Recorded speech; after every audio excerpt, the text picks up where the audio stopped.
Exercise. Read and follow the directions in the book. 1. Excerpt from a lecture on the theory of the aquatic evolution of humans. This theory agrees with the idea that man, in fact, did come from some kind of chimpanzee, some kind of a monkey, but that there was a long, something like 12 million years of aquatic evolution. The idea that men and women were in the water, and the suggestion of this theory is not that he was a deep-sea creature, not like a shark or a deep-sea fish, but rather a seashore creature, a creature of the seashore that lived on the beach and found his food in the water, diving for his food, and living a great deal of time in the water along the shore.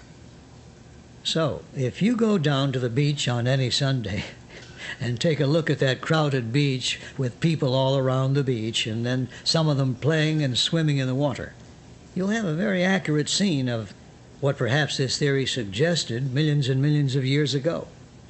The only thing wrong would be the bikini bathing suit, which I don't think existed then.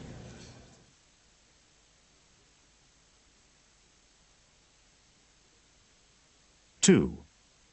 Excerpt from an ecology lecture on the moderating effect of water on climate. Now, why should water have such a moderating effect on climate? The answer is because of its physical properties. And there are two particularly that you need to know about. The specific heat is the amount of heat it takes to raise the temperature of 1 gram of water by 1 degree Celsius. This is the calorie. Now, don't confuse this with the calorie of the calorie counter. The calorie of the calorie counter is a bigger unit. And just as the meter and the kilometer are related in this way, the kilometer is 1,000 meters, the calorie of the calorie counter is in fact 1,000 of the little calories I've just been talking about. And I know you'd never be able to sell a can of diet soda if you advertised it as containing 1,000 calories, which in fact is scientifically correct. The food calories should be spelled with a capital C, or kilocalories should be used in its place. The other two heat factors that need to be considered are the two latent heats. These are the amount of heat energy needed to convert solid water, that's ice, to liquid on the one hand, and to convert the liquid water to steam on the other, without raising temperature. Just simply convert it from solid to liquid to gas, and all of those three, the specific heat and the two latent heats for water, are higher than for any other fluid.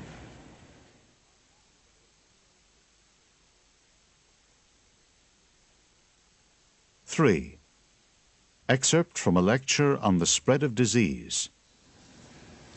Well, we know what killed people in the 14th century was bubonic plague, because it has very distinctive symptoms, particularly large black blobs that appear on you, which are called buboes, thus the term bubonic plague.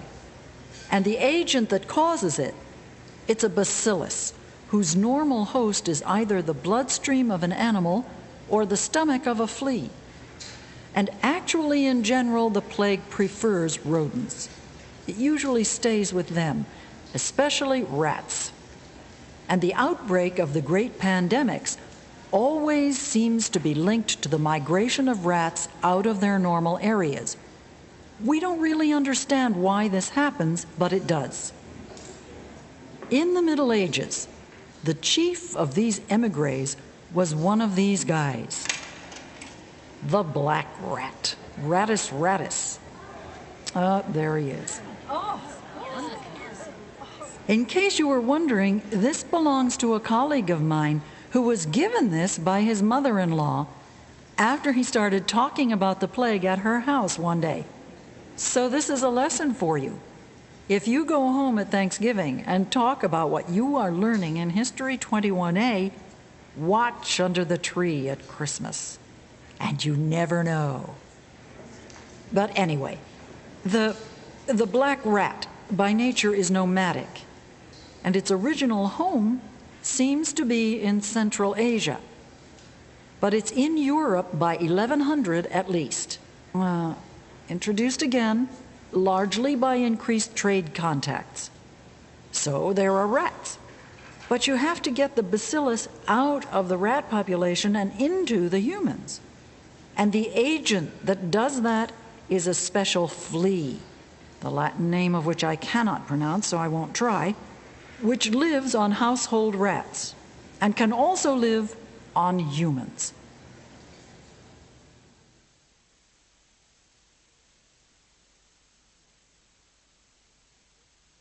Four. Excerpt from a lecture on family systems. There are three types of marriage payments.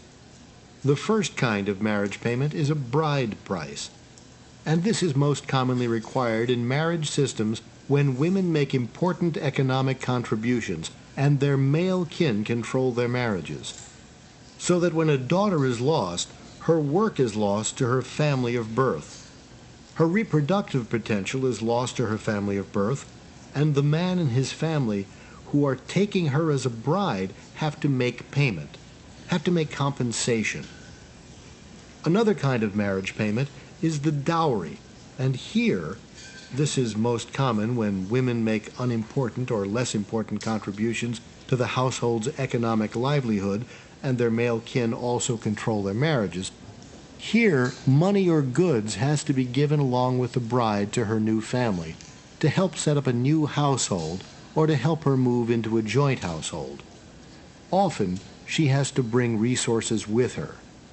Actually, the U.S. was a dowry system, and we have vestiges of that. You get hope chests. Some people still keep hope chests building up household goods to take with them into their marriage. Wedding gifts are a vestige of this. Usually at weddings, it's the bride's family in this country that pays for the wedding. You get more relatives from the bride's side, more gifts from the bride's side. I think if you went out and did analyses of weddings going on last week, next week, you would find that this is generally true. It still represents a greater investment, a greater contribution on the part of the bride's family, reflecting the past when a dowry was part of the American marriage system. I should say that we had arranged marriages too in the 19th century, and one of the ways that you can tell the change in arranged marriage systems, the girls all marry in birth order, eldest daughter first, second daughter next, third daughter next, because the parents are arranging them very nicely and in birth order. When you begin to get your second daughter marrying before your first one, or the fourth before the second, then you know that that system is breaking down, and you're moving from an arranged marriage system to some kind of a choice or love marriage system. I'm sure that we would find that the dowry system was changing at the same time. Okay, a third kind of marriage payment, bride service. And here the husband and his family don't compensate by contributing cattle or money as a bride price, but they go and give labor to compensate to make up for the loss of the woman's labor in her family. So you might find a husband here going and working 2 years in the household of his prospective bride, and then they can get married and live together. So bride service is another way that many societies work out this bride, this marriage payment.